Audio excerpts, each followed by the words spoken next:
from our State House studio in Montgomery. I'm Todd Stacy. Welcome to Capitol Journal.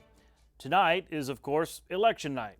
And just a note up front here, we will not have coverage of the election here on Capitol Journal, as we are taping before the full results are actually in.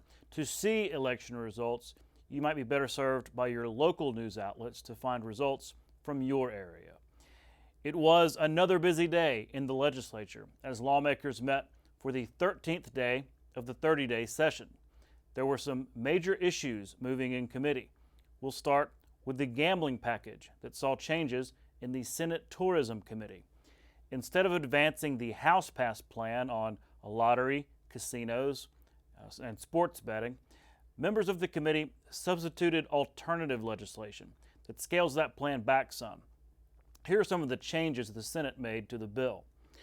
First of all, there is no sports betting component. Whereas the House version would have legalized and taxed sports betting, that's out of this version. Also, no Class 3 gambling. The House version would have authorized table games for up to 10 casinos, but that is out of this version. And current casinos that run gambling machines based on bingo would then be required to run them on pari-mutuel dog and horse racing games. Revenue is also different under the Senate committee's plan. For the first 2.5 years, the revenue would go toward general fund expenses, and then after that be divided up into other parts of government, including education. That revenue is estimated to be about $350 million, down from the House's $1 billion. Some similarities to the House plan. It would also institute a state lottery. It would also call for a compact with the Porch Band of Creek Indians, which operates 3 casinos statewide. And the plan sets up a gambling commission, including an enforcement arm. But we are dealing with those issues where we have the spoken of casinos that's operating under different and various local constitutional amendments. It does give us the means to get started with a lottery. It does establish a means so we can get into a compact. So those are the things that we're trying to get started with, and capturing that, controlling it, regulating it, getting the enforcement division set up, and doing our job as a state to control this industry. Just gonna leave us out here in the cold. That we ain't gonna get a dime for Class 3. And then the people who are governed by federal government, if they're gonna get a chance to get Class 3, then that's the end of the facilities that don't provide Class 3. If a person got a chance to go there and it's 3 and it's not 3, I can't see them choosing to be in one that doesn't have everything that for those people appetites who enjoy that kind of activity. Why we're not addressing sports betting and wagering as came out of the House. There's offshore companies that are betting here in Alabama at the tune of $1 billion+ a year. Neither of those issues are being addressed in this package. And the reason for it, frankly, is because we do not have the votes to get those incorporated here. Keep trying to look at the different things that will work. I think the biggest thing that is important to me is what's in the best interest of the state of Alabama. And, and so we're losing millions of dollars every year. That gambling package, as altered by the committee, could be on the floor tomorrow or Thursday. Another Senate committee took up the issue of school choice tonight with the intent to advance it to the Senate floor for a final vote. House Bill 129 is known as the CHOOSE Act. It would allow parents as much as $7,000 a year in tax credits to go towards sending their child to a private school. $2,000 in credits is offered to homeschool parents. In committee this evening, Governor Ivey's education advisor, Nick Moore, explains some of the bill's financial guardrails to try to ease critics' concerns. This is designed to avoid the circumstance of a student enrolling in a participating school and then perhaps terminating their participation in the school and then setting up the need to try to recapture those funds. So if funds are paid out in a quarterly or monthly basis, then you won't run into that circumstance. The funding would be handled by the Department of Revenue, where they disperse the funds to a school that has the children enrolled or the homeschool parent with receipts of eligible expenses. So that's a tax credit? It gets complicated. I'll look at LFO over there, but it is similar to a tax credit, but the family never receives it in hand, or it receives it as a check to themselves. It's all housed in the Department of Revenue. And that the information being given to the Department of Revenue, and then the parents, would that ever be posted to the public, or is it just between the Department of Revenue and those parents? The bill does not speak to it being reported publicly, and so that would be made available to the parent upon request. So we would never know whether they're failing or not over there. The parent and the family would. Oh, but everybody in public school get to know that they are failing. Gotcha. That bill was advanced and could be on the floor as soon as tomorrow. More progress for legislation meant to protect in vitro fertilization clinics and patients. A Senate committee passed a House bill to put it in position to pass on the floor tomorrow. Then a House committee passed the Senate version, setting it up for a floor vote. Because the bills are slightly different, a conference committee will likely be needed to iron out those differences before final passage. Representative Terry Collins said the whole point is to get it right the first time. Is this what the plan is for those longer discussions, because the sunset provision is now out of the bill as I understand it?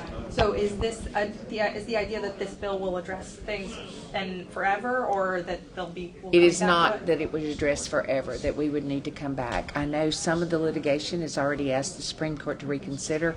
I think finding out what they choose to do in the long run will be a part of it. I know we've had discussion about doing a task force that would have different groups working together, and while I support that concept, I also know that whatever their recommendations are, we have to pass a bill. And so working on it this session, if we can get to a place where we're agreeing, then I think we might move forward. If not, I think you'll see a task force formed by resolution by the end that works on that exact issue. I think we're considering trying to get the clinics open so that we can move forward right now for these families.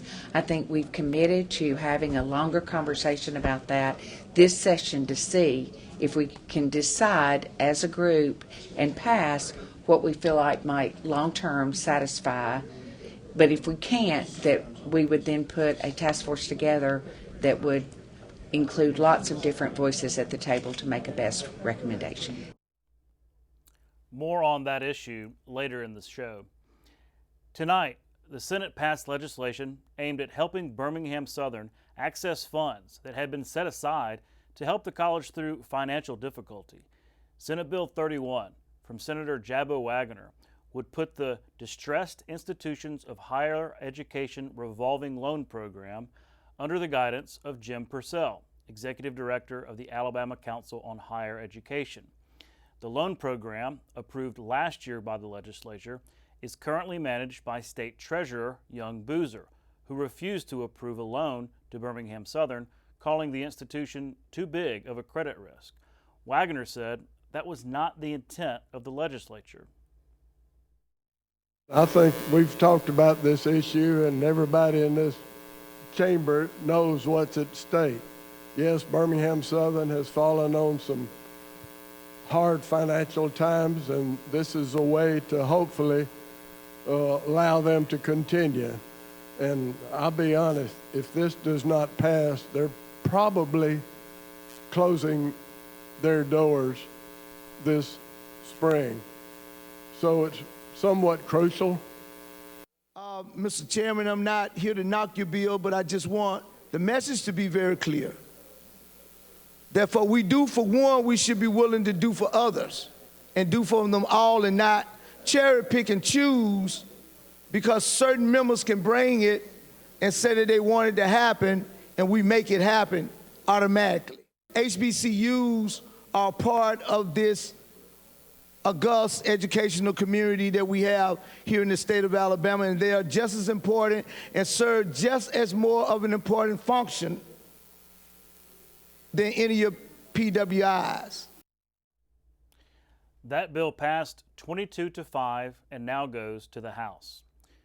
When we come back, I'll sit down with Corinne O'Brien, founder of Fight for Families Alabama, about her perspective on the IVF bills moving through the legislature. We'll be right back.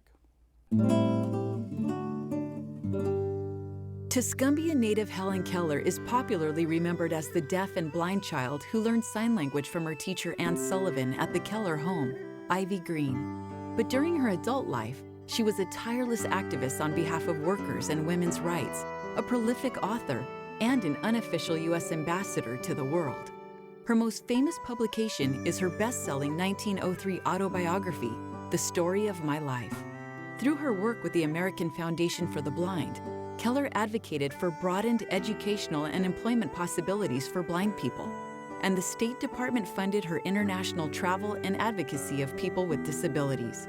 In 1964, President Lyndon Johnson awarded her the Congressional Medal of Freedom. A bronze statue depicting a young Helen Keller represents Alabama in the U.S. Capitol, and she is featured on our state quarter. You can watch past episodes of Capital Journal online at video.aptv.org. Capital Journal episodes are also available on APTV's free mobile app. You can also connect with Capital Journal and link to past episodes on Capital Journal's Facebook page. And you can listen to past episodes of Capital Journal when you're driving or on the go with Capital Journal podcasts. Keep up with what's happening with Capital Journal.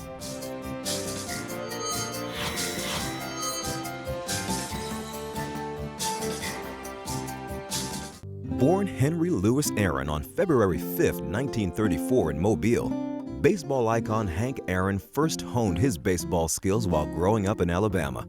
He is best known for breaking Babe Ruth's record of 714 home runs, ultimately hitting 755, a record that stood from 1974 to 2007. During his career, Aaron was a member of the Milwaukee and then Atlanta Braves for 21 seasons and made the National League All-Star team every year from 1955 to 1974. He won 3 Gold Glove Awards for outfield, and his lifetime records for most runs batted in and most extra base hits still stand. Aaron was elected to the Baseball Hall of Fame in 1982 with 97.8% of the votes cast. In 2002, he received the Presidential Medal of Freedom, the nation's highest civilian honor. Welcome back to Capital Journal. As we reported earlier, 2 bills aiming to fix the IVF issue facing lawmakers right now passed out of committee today. Joining me next to talk about it is Corinne O'Brien of the Fight for Alabama Families Coalition. Corinne, thanks for coming on the show. Absolutely. Thank you so much for having me, Todd. Well, I've been wanting to because I saw your group that was really hastily organized, right? This is not something that has been existing. So, a rally on the State House steps. You've also been active in the hallways, not just relying on a rally, but going to meet with individual members. I've seen you in the committee meetings and everything. Some news today. These 2 bills, they're similar but not identical, pass out of the different House committees, setting them up for floor passage tomorrow. Is your group pleased about this progress? Yeah, absolutely. I think we are really appreciative for how urgently both Senator Melson and Representative Collins have acted on this issue. They understand that families right now have services that have been canceled, and they don't have the time to wait for a longer-term solution. We're really grateful for Senator Melson and Representative Collins. They understand that patients are waiting on services to continue, and we can't wait for a long-term solution. So we're really grateful that this bill is moving fast.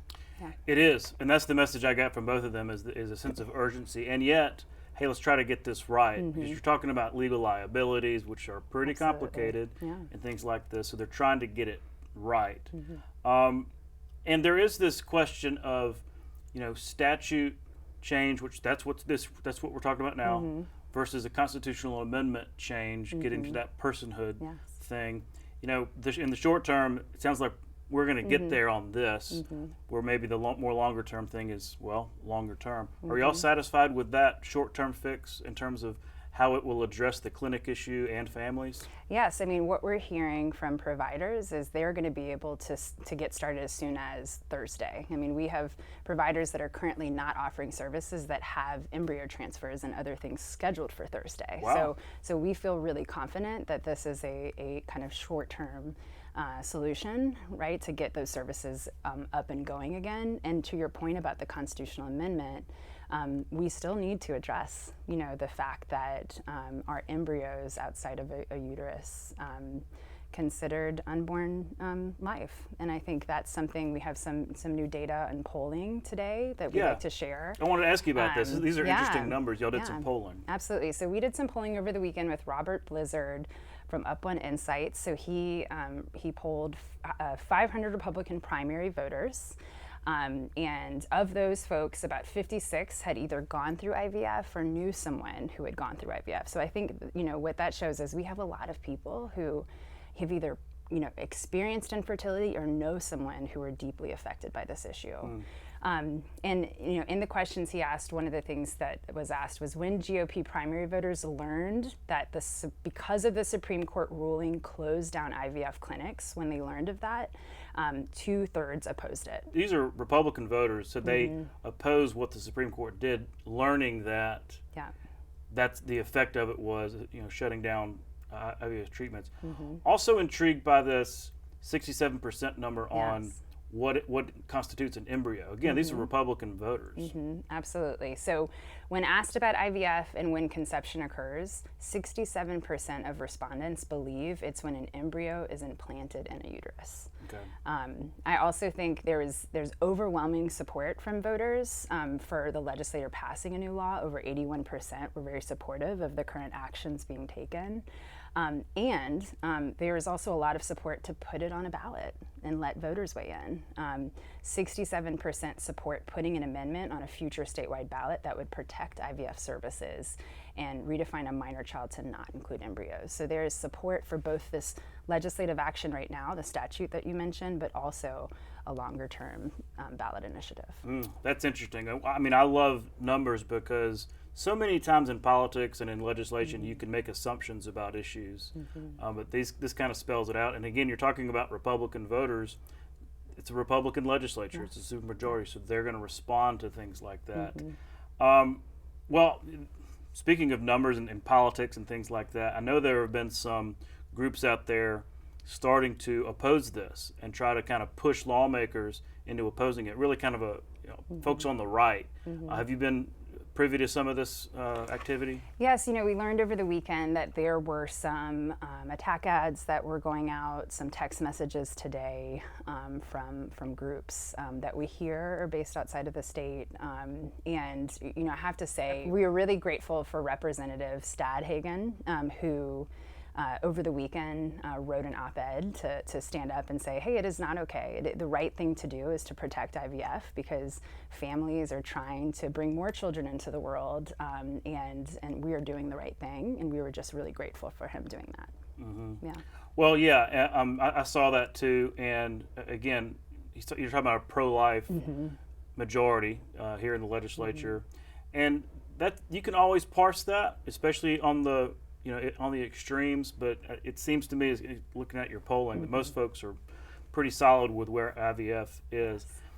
Let me ask you for a more personal view. I mean, what's it been like for the IVF community, for prospective parents, as this has gone on? Because, I mean, what I noticed was a lot of your group maybe had never been to the State House before, and they're not like they're professional activists or anything close to that. Not at so all. What's it been like for those prospective parents and others who've been impacted by IVF? Yeah, I mean, it's been a really devastating couple of weeks. People are exhausted and really are worried about what the future will hold. But I also have been very hopeful. I don't know if you know this, but I'm actually a current IVF patient. And the reason that I got started in this is, having gone through IVF myself and also having worked as an advocate in the State House and kind of understanding how the process works, a couple of, Thursdays ago, realized we need to get organized around this. We need to get the word out that legislators need to hear from their constituents how much this matters and how this is impacting Alabama families who want to bring more children into the world. And so since then, we put together an email, asked people to start emailing their legislators, and it has turned into what we have now. There's no playbook on how to do this. We knew we needed to get constituents in the State House talking to the legislators so they have an understanding of how this is impacting Alabama families. Mm-hmm. What would you say that response has been like, for your members from lawmakers? Yeah, I think for the most part, overwhelmingly supportive. I think, last Wednesday, we had over 300 advocates show up, a lot of whom have never been to the State House and were very nervous to come in and to share their stories and to talk and about how to navigate and all that. Sure. But overwhelmingly, they had great conversations with legislators who expressed support for this. And there were some tough conversations too. I think in this area, there's just a lot that people don't understand about IVF and what the process is. And so there's just a lot of education that we still have to do on this issue. I don't think we're done here. So we have a lot of work to do. But I think the good news is that we have a very engaged group of advocates across the state who are deeply impacted by this and are not going away. Mm. Well, yeah, nobody expected this to be the biggest issue, not just in this session, but in the country right now. And so, they're grappling with it right now.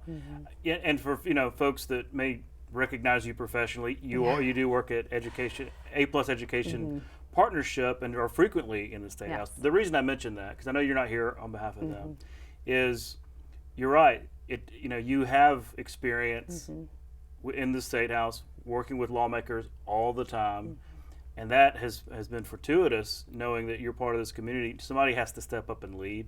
And so that when I saw you speaking at that thing, I'm like, okay, of course, this makes so much sense. So, thank you for stepping up and doing that. And I've heard from a lot of lawmakers that actually hearing personal stories has made a real big impact. So this is something we're going to be following going forward, but I really appreciate you offering a personal perspective on this and some polling, and we're going to continue to share this polling. That's really interesting.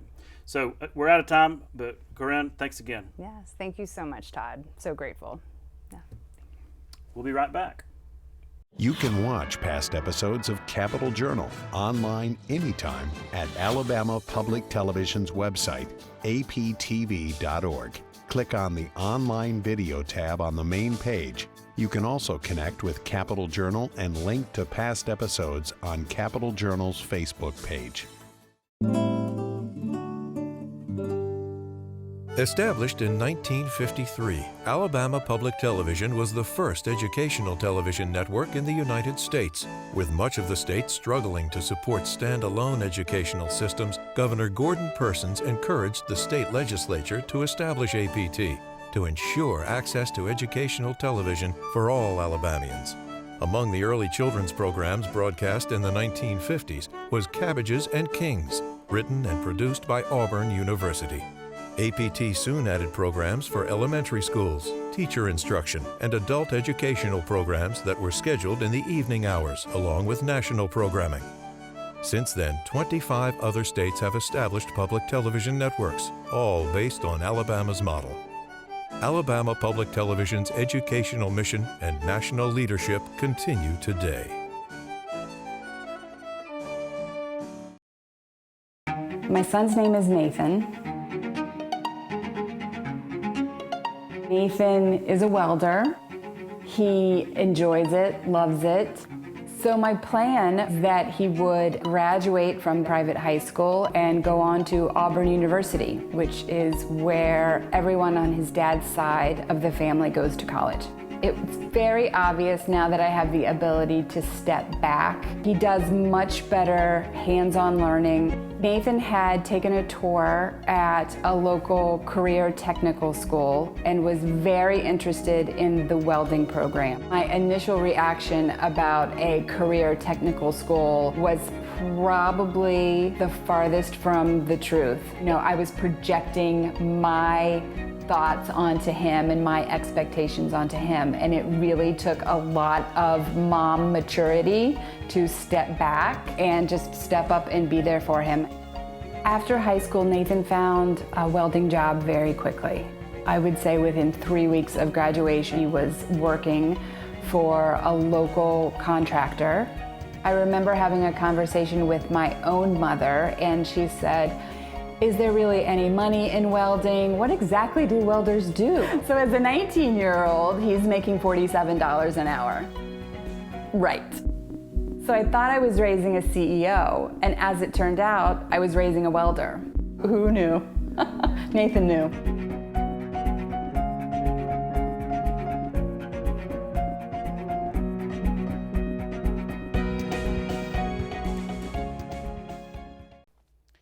That's our show for tonight. Thanks for watching. We'll be back tomorrow night at the same time, right here on Alabama Public Television. For our Capital Journal team, I'm Todd Stacy. We'll see you next time.